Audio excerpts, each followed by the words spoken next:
Well, the West keeps putting more pressure on Iran to give up its nuclear ambitions. We've certainly talked about that a lot on the show. But one of the world's most respected scholars on international relations is really shaking up the foreign policy world. His name is Kenneth Waltz, and he thinks the world would be safer if Iran had nuclear weapons. That's right. That's what he says. It would be safer.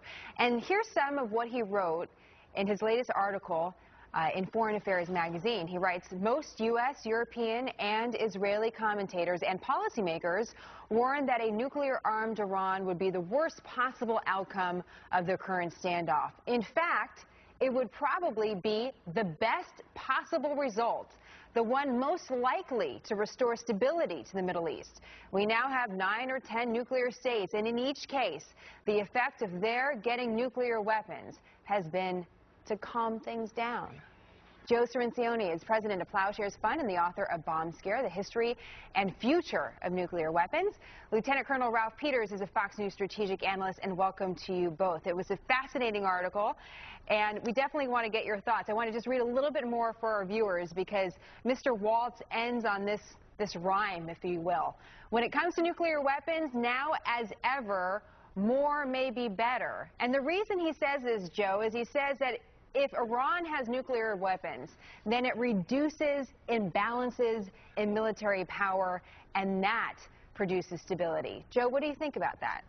Well, Ken Waltz is a well-respected conservative analyst. I've met him. I've been to his home. I appreciate his analysis. He actually does us a great service by saying that we've grossly exaggerated the consequences of Iran getting a bomb. I think that's true. No country has used a nuclear weapon in over 67 years. I don't think if Iran had a bomb, they would use it either. But then he goes too far. He actually says Iran getting a bomb is a good thing. It restores stability to the Middle East. It's good to balance Israel's nuclear capability. I think that goes off the track. The risks of Iran having a nuclear weapon with Israel and maybe other countries get it could lead to an unintended war. It could lead to a conventional conflict between these countries spiraling out of control into a nuclear catastrophe. That's why we've got to stop Iran from getting the bomb. Well, Colonel, one of the arguments, and as Joe points out, is that he says, Waltz, that nuclear weapons are a different type of weapon. They're not just like arming everybody and saying, okay, if we arm everybody in the entire world, then we'll have no war. It's because of the power of the nuclear weapon that is a deterrent. Your thoughts?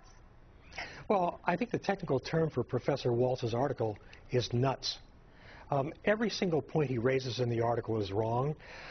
And he goes back to 1959 and what's called neorealism, the notion that every state acts in rational interests. Well, this is different. And you've got players today, obviously, like Al-Qaeda, non-state actors are not rational by our standards, but the Iranians have a different set of standards. And when you have people who have an apocalyptic worldview, their chances of using nukes are much, much greater. But beyond that, Jenna, it would unleash an arms race in the Middle East. Terrible. Turkey would want one. Saudi Arabia would be panicking. Egypt might reach for one. And this article is also very anti-Israeli, very carefully couched. But Israeli nuclear weapons, their monopoly has kept the peace. Remember that prior to the advent of nuclear capability on Israel's part, there were 4 major Israeli-Arab wars. After Israel deployed its nukes, intifadas, no major wars. But in the end, here's the bottom line. This peace, in foreign affairs, is a stalking horse for the Obama administration, which has already accepted the idea of Iranian nukes and is trying to get people prepared for that. They've got to go through the sanctions. But Obama is now not worried about Iranian nukes. He's not worried about Israel. He's worried about the Iranian trouble before the election. Well, Joe, you also argue, to Colonel Peters' point, though, Joe, do you feel if Iran had nuclear capabilities that that would be the end-all, be-all, meaning that you could live with that? Joe, I mean, what do you think about that? Because there's a difference between having the nuclear capabilities, which is something that Waltz talks about, and actually having a nuclear weapon. Is there a difference? Right.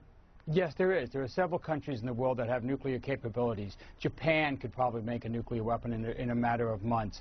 Germany has nuclear capabilities. There are a half a dozen countries that could make a bomb if they wanted to, but they just decided not to. You can live with countries under those conditions. That is probably the kind of compromise we'd want to have with Iran. I really disagree with the idea. We'd ideally want to have, Joe? I mean, No, I believe we should have no nuclear weapons in the world, that Iran shouldn't have them, Israel shouldn't have them, Russia shouldn't have them. We shouldn't have them. We should move to get rid of these.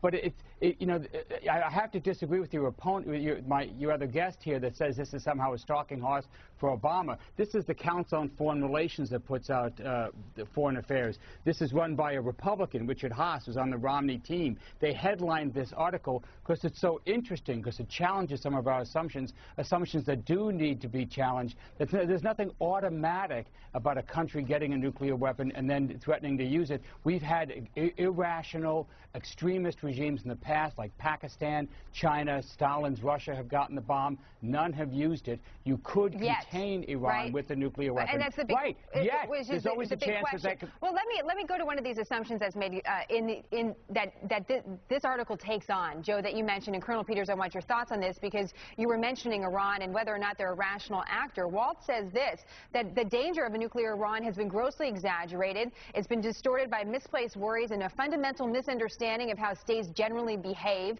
He goes on to say that Iran's leaders indulge in inflammatory rhetoric, but they show no propensity for self-destruction. And he says for that very reason alone, this issue is not an issue because, yeah, they're fire breathers, if you will, with what they say on the world stage, but they're really not going to do anything. That's one of his arguments. No, well, that's simply wrong. I mean, for Professor Waltz out in Berkeley, this is an academic argument. For Israel, this is about survival. And also, by the way, the Council on Foreign Relations publishes a wide range of things, including a lot of left-wing stuff. They try to be balanced. But also on that council, they've backed a lot of pieces that are anti-Israeli. And so I think you see a lot of things coming together in this article. But bottom line to your question, Jenna, the Iranians are different. This is not a nuclear-capable Japan. This is not a nuclear-armed France. And the rhetoric is serious, as we should have learned over the last 20 years. In parts of the Islamic world, there are apocalyptic, millenarian visionaries who see death as a promotion. And to me, trusting Iran with nuclear weapons is dumber than trusting Bill Clinton in a high school cheerleader's locker room. Well, that gives us something to think about, Colonel Peters. Thank you very much for that. Joe, as well, we're going to have you both back to talk more about it. The article was fascinating, and it gave us a different way to look at this topic, a topic we'll continue to cover. Thank you. Thanks for having us on. My pleasure. There are new concerns now that